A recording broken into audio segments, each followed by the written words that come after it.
हरियाणा सरकार मुर्दाबाद, मैडम मुर्दाबाद, हरियाणा सरकार मुर्दाबाद, ग्रामीण सफाई कर्मचारी का जिंदाबाद।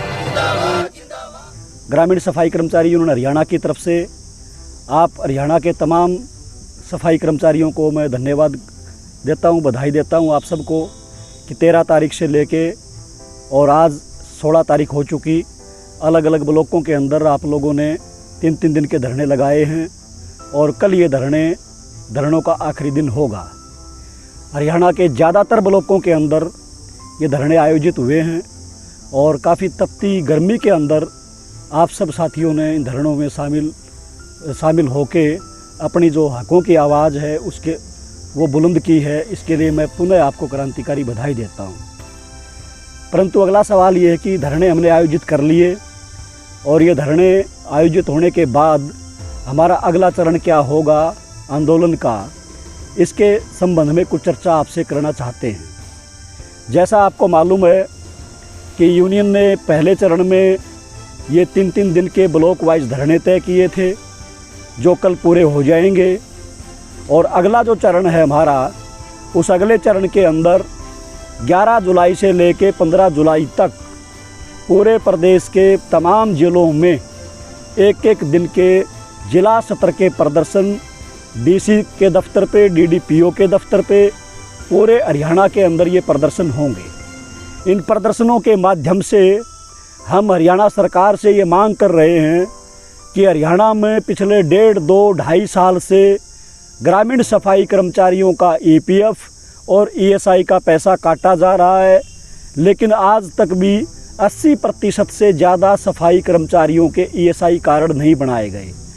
ईएसआई कार्ड अगर नहीं होंगे कर्मचारी के पास तो बेशक उसका पैसा कटता रहे, उसको बीमारी की अवस्था में जो लाभ मिलना है ईएसआई के तहत, जो अन्य जो लाभ मिलने हैं वो लाभ उससे वो वंचित हो जाएगा। इसलिए हमने मांग पत्र में ये बात लिखी है और सरकार से ये मांग की है कि पूरे प्रदेश के अंदर तमाम सफाई कर्मचारियों के ईएसआई कार्ड जल्द से जल्द बना के दिए जाने चाहिए। अलग अलग ब्लॉकों में इन धरनों के दबाव में बीडीओ जो हैं उन्होंने कहा है, कहीं 1 हफ्ते का टाइम मांगा है, कहीं 10 दिन का टाइम मांगा है और कुछ ब्लॉक ऐसे भी हैं जहां धरने के दौरान ही उन्होंने ईएसआई कार्ड बनाने की जो प्रक्रिया है उसको शुरू किया है। इसलिए हम बाकायदा ये कहना चाहते हैं कि अगर ये ईएसआई कार्ड नहीं बनाए ब्लॉक स्तर पे तमाम कर्मचारियों के, तो ये लड़ाई और ज़्यादा तेज़ होगी और ये ईएसआई कार्ड बनवा के ही हम दम लेंगे। तो हमने ये मांग उठाई है। हाँ, वहीं हमने ये सवाल भी उठाया है कि हरियाणा के अंदर हर रोज़ कर्मचारियों पे दबाव बनाया जा रहा है काम करने का। काम करने से कोई कर्मचारी इनकार नहीं कर रहा, लेकिन सच्चाई तो ये है कि अगर काम के औजार ही कर्मचारियों को नहीं दिए जाएंगे तो कर्मचारी चाहते हुए भी काम नहीं कर पाएंगे। आज 140 ब्लॉक है हरियाणा के अंदर, 140 में से 130 केवल 30-32 ब्लॉक ऐसे हैं जहाँ पे काम के औजार कर्मचारियों को बीडीओ ऑफिस की तरफ से वितरण हुए हैं, बीडीओ के माध्यम से उनको दिए। लेकिन उसके बावजूद बहुमत जो ब्लॉक हैं, लगभग 108-10 के आसपास ब्लॉक, वहाँ पे आज तक भी औजार नहीं मिले हैं। कोई काम करने का औजार अगर नहीं होगा तो निश्चित तौर पर काम नहीं कर पाएंगे।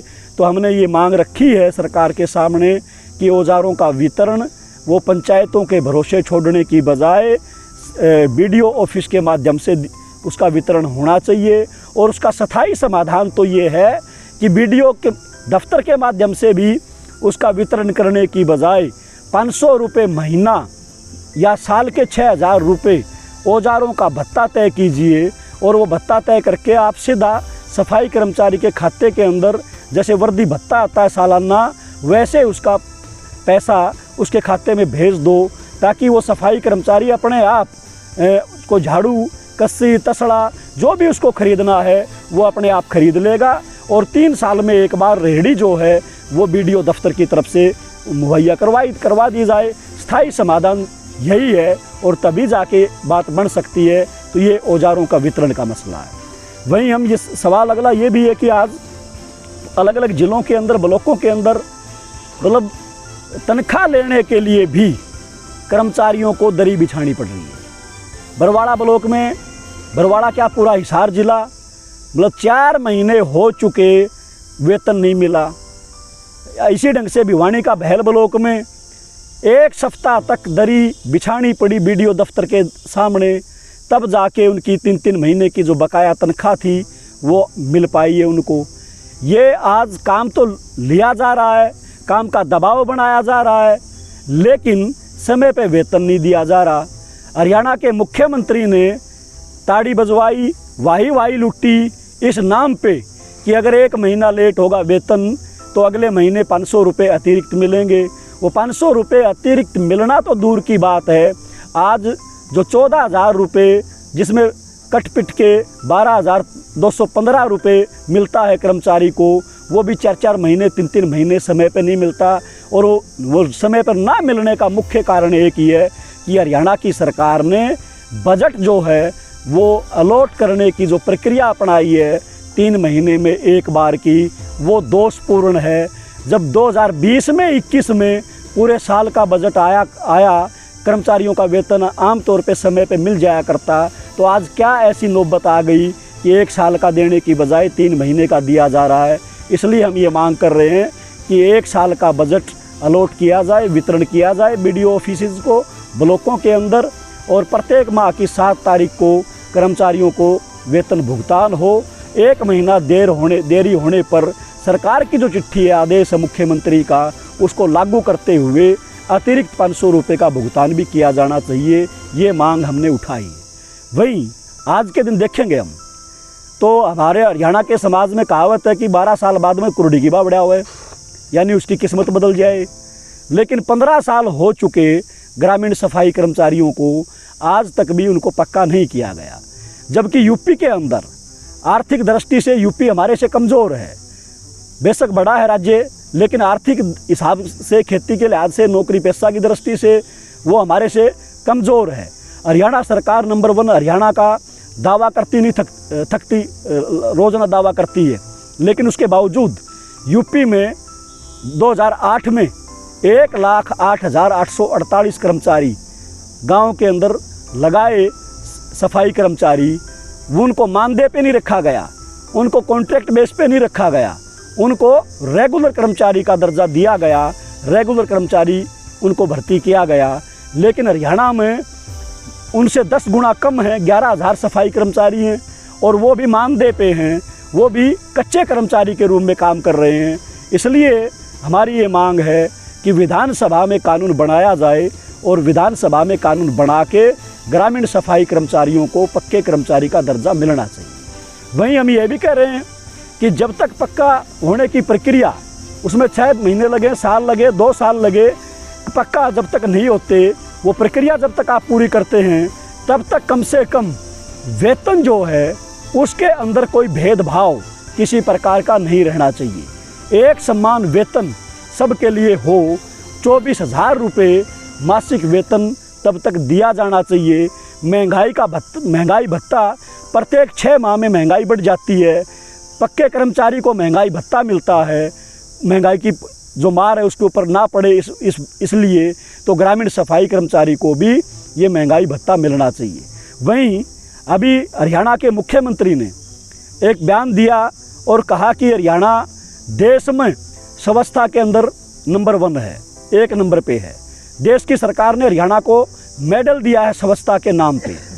लेकिन दूसरी तरफ गांव के अंदर लगभग 1150 गाँव में ग्रामीण सफाई कर्मचारी डोर टू डोर कूड़ा उठाने के लिए भर्ती किए हैं। मुख्यमंत्री ने कहा कि अगले 6 महीने में, साल में पूरे हरियाणा के अंदर इन डोर टू डोर के कर्मचारियों की हम भर्ती करेंगे। लेकिन वास्तविकता क्या है? वास्तविकता ये है, करनाल के अंदर डोर टू डोर का काम करने वाले कर्मचारियों को 3,500 रुपये महीना दिया जा रहा है। सरसा फतेह हिसार के अंदर 7,000 रुपये दिया जा रहा है। आपके मेवात के अंदर 12,500 रुपया दिया जा रहा है। फरीदाबाद के अंदर हमने पूछा कर्मचारियों से कि आपको कितना वेतन मिलता है जो डोर टू डोर का कूड़ा कलेक्शन करते हैं, तो कर्मचारियों ने कहा कि हम तो जो कूड़ा उठाते हैं उसके अंदर से जो प्लास्टिक, लोहा, बोतल जो आती है उसको इकट्ठा करके बेचते हैं, वही हमारी तनख्वाह है। हम ये कहना चाहते हैं कि डोर टू डोर के लिए कर्मचारियों की भर्ती की जानी चाहिए, हर गांव में भर्ती की जानी चाहिए। लेकिन भर्ती करते हुए जो आप असमानता पैदा कर रहे हैं, गांव में एक गांव के कर्मचारी को 14,000 रुपये वेतन मिल रहा है, उसको ESI PF का लाभ भी देने का निर्णय हो चुका, उसको पहचान पत्र भी है, उसको वर्दी भत्ता भी है। लेकिन उसी गांव में डोर टू डोर कूड़ा कलेक्शन वाले जो कर्मचारी हैं उनको 7,000 रुपये में, 3,000 में, ये जो बेईमाना है उन कर्मचारियों के साथ, ये उचित नहीं है। उन कर्मचारियों को भी कम से कम गांव में जो कर्मचारी हैं उनके बराबर सुविधाएं, उनके बराबर वेतन मिलना चाहिए। वो कर्मचारी भी बराबर के लाभ का हकदार हैं, उनको वो हक मिले। हम ये मांग आज कर रहे हैं इन धरनों के माध्यम से। हम ये भी मांग कर रहे हैं इन धरनों के माध्यम से, मतलब एक तरफ सरकार जो नई शिक्षा नीति है उसका ढिंढोरा पीट रही है, और हमारे जो गांव के स्कूल हैं उन स्कूलों में मास्टर भर्ती नहीं कर रही। वहाँ पे बच्चों की किताबें बेशक ना मिलती हूँ, लेकिन रंग रोगन करवा के उसका नाम बदल दिया गया संस्कृति मॉडल स्कूल के नाम से, और 500 रुपये 800 रुपये बच्चों की फ़ीस तय कर दी सरकारी स्कूल के अंदर। बच्चे गरीब परिवारों के जो बच्चे हैं वो सरकारी स्कूल में ही जाते थे पढ़ने के लिए। पिछले 2-2, 3-3 साल से 8वीं से नीचे के जो बच्चे हैं उनके लिए किताबें नहीं छपवा के दे रही सरकार। पिछले 3-3, 4-4 साल से स्कूलों में जो वजीफ़ा मिलता था गरीब परिवारों के बच्चों को, वो सरकार ने बंद कर रखा है। तो हम ये कह रहे हैं कि आज जब शिक्षा की ज़रूरत है, शिक्षा सबको मिलनी चाहिए, ऐसे में बच्चों के लिए किताब ना होंगी, वजीफ़ा ना होगा, तो गरीब लोग इस कम मजदूरी के अंदर, कम वेतन के अंदर कैसे वो अपने बच्चों को पढ़ा पाएंगे, ये सबसे बड़ा सवाल है। इसलिए हमने ये मांग रखी है कि 1125 रुपये जो रेगुलर कर्मचारी को मासिक शिक्षा भत्ता मिलता है, उनके बच्चों के लिए, ग्रामीण सफाई कर्मचारी को भी उनके बच्चों के लिए पढ़ाई का भत्ता मिलना चाहिए, वर्दी धुलाई का भत्ता मिलना चाहिए। ये 14 सूत्री मांग पत्र है, जिस मांग पत्र को लेके पूरे प्रदेश में ये अभियान हमने चलाया है, धरने प्रदर्शन हमने किए हैं, और 11 से 15 जुलाई को जिला स्तर पे हम प्रदर्शन करेंगे। और प्रदर्शन करते हुए अगर सरकार ने उस वक्त तक, जिला स्तर के प्रदर्शनों तक हमारी बात को सुन लिया, कर्मचारियों की मांगों का समाधान कर दिया तो ठीक है, अन्यथा हमने तय किया है कि 20 और 21 अगस्त को पूरे हरियाणा का ग्रामीण सफाई कर्मचारी 200-400 नहीं, हज़ारों की संख्या में वो टोहाना के अंदर जो पंचायत मंत्री है देवेंद्र बबली, उनको ज्ञापन भेज चुके हैं, जाके ज्ञापन दे चुके हैं, लेकिन उदासीन हैं वो कर्मचारियों के मांग मुद्दे मसलों के प्रति। उनके दरवाजे पर 20-21 अगस्त को राज्य स्तर का महापड़ाव होगा। इसलिए मैं आप तमाम सफाई कर्मचारी साथियों से, भाइयों से, बहनों से ये अपील करता हूँ कि आने वाले समय में जो हमारी मांग मुद्दों को लेके जो यूनियन ने आंदोलन की रणनीति बनाई है, जो योजना बनाई है, एक एक कर्मचारी तक अपने अभियान को लेके जाओ, एक एक कर्मचारी को इस आंदोलन का हिस्सा बनाओ। जिला स्तर पे जो प्रदर्शन होने जा रहे हैं उन प्रदर्शनों को सफल बनाते हुए 20 और 21 तारीख को पूरी ताकत के साथ टोहाना के अंदर ये महापड़ाव जो होगा 2 दिन का, इस महापड़ाव को सफल बनाओ। यही अपील करते हुए पुनः मैं ये राज्य भर में जो धरने आप लोगों ने आयोजित किए हैं, अपने अधिकारों के लिए जो आवाज़ बुलंद की है, मैं इस सब के लिए आप तमाम सफाई कर्मचारी साथियों को, भाइयों को, बहनों को क्रांतिकारी सलाम करता हूँ। धन्यवाद।